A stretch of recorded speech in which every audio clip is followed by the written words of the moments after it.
राज्यसभा चुनाव में कांग्रेस हाईकमान ने एससी चेहरे करमबीर सिंह बौद्ध को राज्यसभा के लिए प्रत्याशी बनाया है।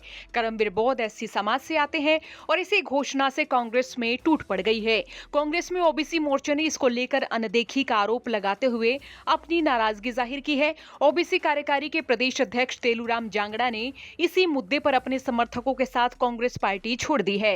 तेलूराम जांगड़ा ने अपना त्यागपत्र प्रदेश अध्यक्ष और राष्ट्रीय अध्यक्ष को भेजा है। तेलूराम जांगड़ा का कहना है कि राज्यसभा उम्मीदवारों की सूची में ओबीसी वर्ग को प्राथमिकता न दिए जाने से वे बेहद आहत हैं और इसी विरोध में उन्होंने पार्टी की प्राथमिक सदस्यता और अपने पद से इस्तीफा दे दिया है। बता दें कि हरियाणा में ओबीसी और विश्वकर्मा समाज की आबादी लगभग 30% है और ओबीसी नेताओं का कहना है कि इसके बावजूद पार्टी संगठन ने उन्हें उचित प्रतिनिधित्व नहीं दिया है। यहां तक कि जिला अध्यक्षों की नियुक्तियों में भी इस वर्ग को पर्याप्त स्थान नहीं दिया गया। तो वहीं करमबीर बौद्ध हरियाणा के अंबाला के रहने वाले हैं और ये हरियाणा सिविल सचिवालय से करीब 4 साल पहले प्रशासनिक अधिकारी के पद से सेवानिवृत्त हो चुके हैं। करमबीर सिंह बौद्ध कांग्रेस में किसी भी गुट या फिर खेमे से जुड़े हुए नेता नहीं माने जाते हैं और यही कारण है कि उन्हें संगठन के भीतर एक संतुलित और सर्वस्वीकार्य चेहरे के रूप में देखा जा रहा है।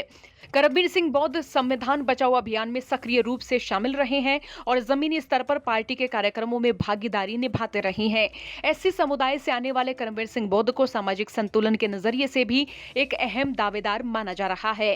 पहली बात तो यह है कि वे एससी समाज से हैं और दूसरी बात वो हरियाणा सचिवालय में एडीओ रह चुके हैं और तीसरी मुख्य बात अनुसूचित समाज, वंचितों और कर्मचारियों की आवाज उठाने का ये लगातार काम करते रहे हैं और ये बीते साल हरियाणा की राजनीति में भूचाल ला देने वाले आईपीएस वाई पूरन कुमार केस में कथित आंदोलन के अगुवा भी रहे हैं और इनसे सबसे जरूरी बात तो यह है कि ये काफी समय से राहुल गांधी की टीम के कांटेक्ट में भी हैं, क्योंकि इनके सोशल मीडिया अकाउंट पर भी राहुल गांधी के प्रोग्राम्स की काफी तस्वीरें देखने को मिल रही हैं। हालांकि राजनीतिक जानकारों का मानना है कि ओबीसी वर्ग में बढ़ती नाराजगी का सीधा राजनीतिक फायदा भारतीय जनता पार्टी को मिल सकता है, क्योंकि राज्य की राजनीति में ओबीसी मतदाताओं की बड़ी भूमिका मानी जाती है और ये भी सियासी गलियारों में कहा जाता है कि भाजपा को सत्ता में लाने में सबसे ज्यादा योगदान ओबीसी वर्ग का रहा है।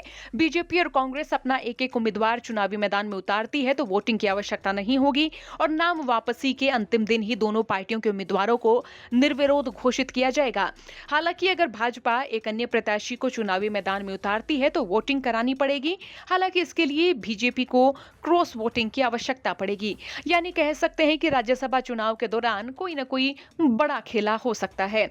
एक और कांग्रेस के भीतर फूट की खबर सामने आ रही है तो वहीं दूसरी ओर ये देखना होगा कि तीसरा कैंडिडेट होगा या नहीं। आपका इस खबर पर क्या सोचना है? कमेंट बॉक्स में राय लिखें। ब्यूरो रिपोर्ट हरियाणा तक।